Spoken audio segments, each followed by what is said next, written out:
Professor Joel Hayward, scholar who discovered Islam in the history of war. In a world filled with diverse voices and extraordinary individuals, Professor Joel Hayward is proof of the power of knowledge to lead someone to Islam. His journey from military historian to respected authority figure is not only fascinating, but also deeply inspiring. Professor Joel Hayward has been included in the 2023 edition of the Muslim 500, a prestigious publication featuring the 500 most influential Muslims in the world. The news may come as a surprise, but it is a worthy recognition of his extraordinary contributions.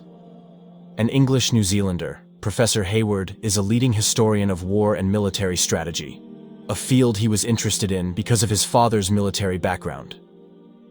He saw war as a crucible in which human character was tested under the most extreme conditions, revealing qualities such as self-sacrifice, brotherhood, and courage. After completing his doctorate at the University of Canterbury in Christchurch, New Zealand, with a focus on Luftwaffe operations during World War II, Professor Hayward continued his academic journey in England. He taught extensively, including at military academies, and wrote books on military history. However, his career trajectory took an unexpected turn after the 9/11 attacks, when a senior military officer suggested to him that there was an inherent militarism in Islam. This statement sparked his interest in Islam, which then led him on a journey of self-discovery. Quoting Islam Channel to deepen his understanding, Professor Hayward took Arabic evening classes so he could read the Quran. Nearly 2 decades ago, he converted to Islam. This transformation not only changed his personal life, but also marked the beginning of his extraordinary contribution to Islamic history. In early 2010, Professor Hayward moved to the United Arab Emirates, where he became a faculty member at various academic institutions, including Rabdan Academy. There, he taught young Emiratis who wanted to learn. His unique background, combining a Western historical methodology that is critical of historical sources with expertise in the field of Islam, allows him to offer a perspective that other historians do not. His books on Islamic history, including the award-winning book The Leadership of Muhammad, A Historical Reconstruction, have earned him recognition as a leading authority in the field.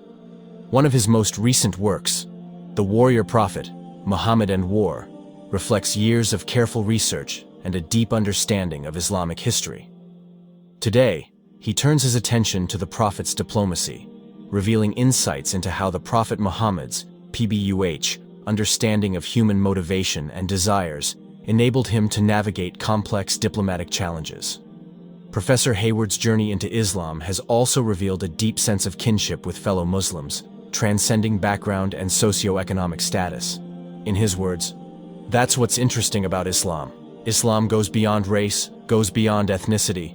Islam binds us all regardless of background and also regardless of socio-economic status." Living in the UAE, a country that has gracefully embraced modernity while preserving its Islamic heritage, Professor Hayward considers it home. His decade-long experience in the UAE has left an indelible mark, and he expressed his deep affection for the country. In an era marked by division and misunderstanding, Professor Joel Hayward's story reminds society of the transformative power of education, empathy, and the relentless pursuit of knowledge. His contributions to the fields of Islamic history and diplomacy serve as a bridge between cultures, fostering mutual respect and understanding in an increasingly interconnected world. Professor Joel Hayward will appear on stage at the Life of the Prophet Muhammad ﷺ conference on Saturday, 30 September 2023 at the ICC in Birmingham. This event is in collaboration with ILM UK. Professor Joel Hayward's journey to Islam. I am a mild, peaceable, and politically tolerant Muslim scholar who chose to embrace the faith of Islam because of its powerful spiritual truths, its emphasis on peace and justice, its racial and ethnic inclusiveness, and its charitable spirit towards the poor and needy. From the very day on which I excitedly spoke my Shahada in a British mosque in parrot-fashioned Arabic, interestingly, as the only Caucasian amongst hundreds of happy and congratulatory Asians, I have been recording my spiritual journey not only in various articles for magazines and newspapers, but also in poems that I use, most days, as my primary means of examining, making sense of, and expressing my thoughts, feelings, and experiences. This essay is a short prose description of my journey. My voyage into Islam commenced on that worst of days.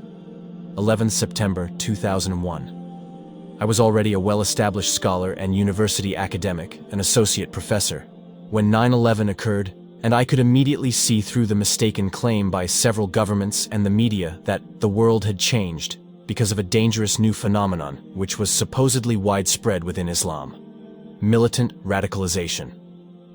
Unlike many people who seemed unable to find alternative explanations, I knew from my own extensive travels in Islamic lands and from research and reading that violent extremism exists, but only as a tiny fringe element within all religions, and that the great faith of Islam is no more violent than the faith I had practiced for decades. Indeed, I knew that Osama bin Laden was no more representative of Islam than Oklahoma City bomber Timothy McVeigh was of Christianity. The events of 9/11 nonetheless had a profound impact on me. I felt troubled by the sudden public misperception that, while not all Muslims were terrorists, all terrorists were Muslims. Some of my own friends and family members, and even my students, spoke negatively about Islam and seemed certain that the terrorists' motivations must have originated from within the Quran. I then worked for a charismatic and rather brilliant retired army chief, a major general, who angrily said to me on 9/11, "I always knew that something like this would happen. There's always been something violent lurking within Islam." I was shocked and told him that in all the years I had known him, he had never even mentioned Islam. He persisted, telling me that Muslims have a tendency to be violent because their holy book is violent. I challenged him, saying, "General, with no disrespect, you've never even read the Quran." He shot back a rebuke that hurt me because it was embarrassingly true. "Joel, you haven't read it either." I was undoubtedly well read, by most people's standard anyway. I had studied the Jewish and Christian scriptures often and thoroughly, and had studied Greek and Roman religion and philosophy. As an undergraduate classics student, I had intellectually wrestled with Socrates, Plato, and Aristotle. I had also devoured many notable works of Western religious and political philosophy, including those by Thomas Hobbes, René Descartes, John Locke, Immanuel Kant, Karl Marx, and Friedrich Nietzsche. Yet to my shame, I had to admit to my boss that he was right. I had never read the holy book studied by a quarter of the world's population, the Quran. Up until 9/11, the Quran had meant little to me. In our garage while growing up in Christchurch, New Zealand, we had a tatty set of old green books, the 51-volume set of Harvard Classics, which supposedly contained humankind's most important works of literature and philosophy. The books had belonged to my granddad, but faded and grew grubby in our spiderweb-filled garage. I was, and am, a voracious reader, and occasionally I would dust off one of those volumes and read it. In a volume titled Sacred Writings, I read as a 10-year-old boy a strange set of words that I didn't understand. Mohammedan. Chapters from the Quran. I glanced through this fascinating material, which reminded me of the 1001 Nights, which I'd recently enjoyed. But for no real reason, I chose instead to take Homer's The Odyssey inside from the garage to read in bed. That epic poem filled me with love for the ancient world and eventually led me to learn Greek and undertake undergraduate and honors degrees in classical studies. I have often wondered how my life might have been different if, as a boy, I had devoured the Quran instead of Homer's masterpiece. But, as I have since learned, Allah knows best. I never actually got around to reading the Quran before 9/11. I researched the Bible intensely, even learning Hebrew to read it in its original tongue, and I read it right through many times and studied it each day as I tried to make sense of both Judaism, the religion of some of my mum's forebears, and Christianity, a Unitarian form of which I embraced in my 20s. Yet the Quran remained a mystery until 2001. Concerned by the events of 9/11, and determined to respond to my boss's embarrassing exposure of the glaring gap in my knowledge, that very day, I purchased a copy of the Quran from my university bookshop and began to read it. With the habit of a scholar, I decided to study the Quran systematically, in search of anything that might have inspired such wanton violence against innocent people. I started at the beginning, and over several days read slowly and carefully through to the end, all the while making notes on verses that might support the violent and aggressive philosophy and actions of the 9/11 terrorists. I found some verses in the Quran that dealt with armed combat within wars of justice, but none that would support indiscriminate or disproportionate violence during those wars, and none that would support any violence outside of formal warfare. The Quran is a fascinating book, full of spiritual depth, gentle wisdom, and moral guidance. I have now read it more than 70 times, and I enjoy reading it daily in Arabic. It is wonderfully cathartic and enriching, and has given my life added meaning. What I found within its pages when I first read it greatly surprised me. In the Quran, I found the same prophets as those revealed within the Bible I had enthusiastically studied for decades. I found Adam, Noah, Abraham, Moses, and other biblical prophets. More importantly, in the Quran, I also found my own favorite, Jesus, the son of Mary. I revered Jesus, but I had never known that the Quran spoke of Jesus in precisely the same way that I had come to see him, as a wonderful, righteous messenger who brought glad tidings and warnings to the children of Israel. That does not mean that I had ever found the religion of Christianity entirely fulfilling. From the moment when I first felt the call of God as a young man, I had always believed that God was truly the master of the universe and the creator of everything within it. He was sovereign, all-powerful, and all-knowing. I accepted that fully and willingly. Yet I had a problem. The mainstream Christian teaching of the Trinity, the Church's insistence that the one God was actually three in one, and that Jesus was himself God, and one-third of the so-called Godhead, sat uncomfortably with both my intellect and my heart. I could not rationally see logic in it, and I could not embrace it emotionally. Initially, I wanted to believe what the Church taught. Surely 2 billion Christians could not be wrong about something so important. This issue mattered to me. It bothered me. After all, the book of Deuteronomy 6:4 had proclaimed, "Hear, O Israel, the Lord our God, the Lord is one." This revelation to Moses sits so centrally within both Judaism and Christianity that I found its power inescapable. I also knew that Jesus felt likewise about that specific revelation. When asked by a scribe what he considered the most important of God's commandments, the book of Mark 12:29 quotes Jesus as replying, "The first of all the commandments is, Hear, O Israel, the Lord our God, the Lord is one." Throughout my years of spiritual exploration, I continued to write poetry, much of it dealing with these very issues, but also, of course, with everything else I experienced or observed. Throughout creatively fertile periods, I wrote 1 or 2 poems every day, while during barren phases I wrote far fewer, sometimes only 1 per week. My eventual conversion, which occurred after I saw 400 or 500 Indonesian shoppers praying their duhur prayer together in a Jakarta convention center, and I knew I ought to be kneeling with them, ushered in a fertile period that has, thank God, remained right up until today.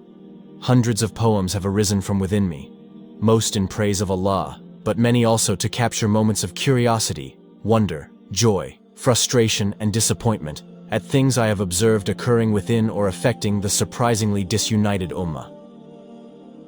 As a scholar by both profession and inclination, my desire to make intellectual sense of Islam sometimes feels all-consuming, as is my hope, inshallah, that I can share some of my knowledge usefully with others.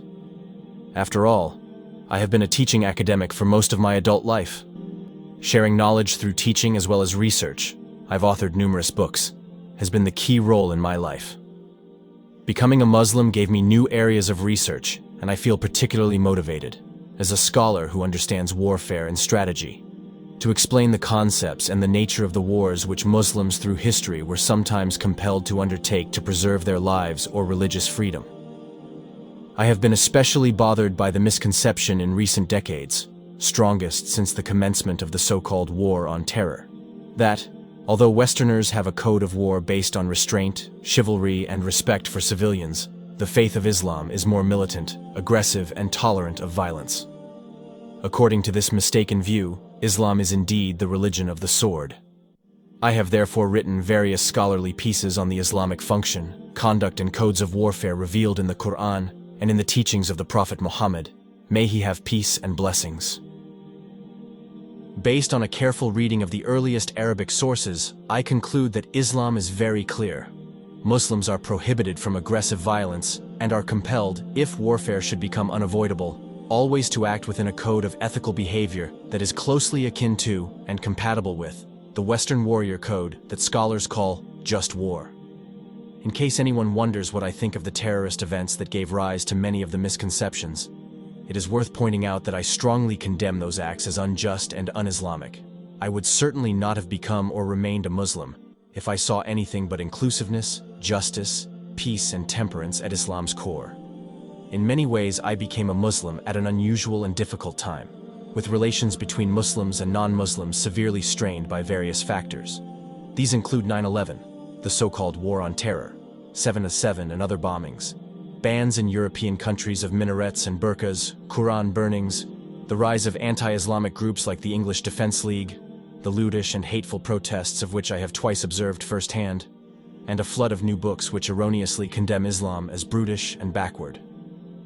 I have experienced anti-Muslim hostility myself, including a savage and highly dishonest tabloid attack, for which I won substantial damages and a published apology, and a steady trickle of unpleasant emails from anonymous people who claim I have betrayed my Western values and rendered myself unfit to hold senior posts by embracing Islam. Wanting to remain calm, dignified, and forgiving, as Muslims should be, I have chosen not to respond to those foolish and unenlightened views. Being attacked for my faith was perhaps inevitable, however unfair and hurtful it was. Unfortunately, Islam is passionately disliked by some of the tabloid newspapers and, as a prominent and supposedly influential academic at the heart of the British defense and security establishment, I guess it was always likely that, before long, one of the Islam-intolerant newspapers would take a swipe at me. High-profile converts should expect to be attacked, I'm afraid to say. It's certainly not fair, but it happens. I thus found myself attacked in 2011 by one of the scurrilous British tabloid newspapers, which routinely portray Islam in a highly negative fashion. The newspaper seemed really bothered that someone in my position, Dean of the Royal Air Force College, had chosen Islam. It tried to present my faith as immoderate, which is completely different to the gentle, balanced, and inclusive reality. I'm still shocked that the Mail chose so zealously to go after me of all people. I'm a quiet and bookish scholar and poet, not a young activist. My conversion was not dramatic, and it involved no abandonment of the values instilled in me by my parents. In other words, I merely quietly immersed myself in my new faith, wrote poetry about Allah's radiance, and did not seek to make waves or gain publicity. I did not feel I could let the Mail's highly untrue story on me pass. Islamophobia, which is as poisonous and cruel as anti-Semitism, will continue if Muslims allow themselves to be victimized. I did not want this to happen to anyone else, so I sued. After a year of intense legal battle, the Mail eventually accepted it had libeled me. It apologized for its untrue allegations. It paid hundreds of thousands of British pounds in legal costs, and it paid me a substantial amount in damages. Despite all this, my changes of religious affiliation and outlook could not have occurred at a more exciting time. Everything seems intense, everything feels intense. I therefore thank Almighty God that He let me come to Islam after having observed it from outside for 4 decades, and then, in an era bursting with dramatic things to teach and write about, He opened my eyes to the majesty of the Quranic revelation.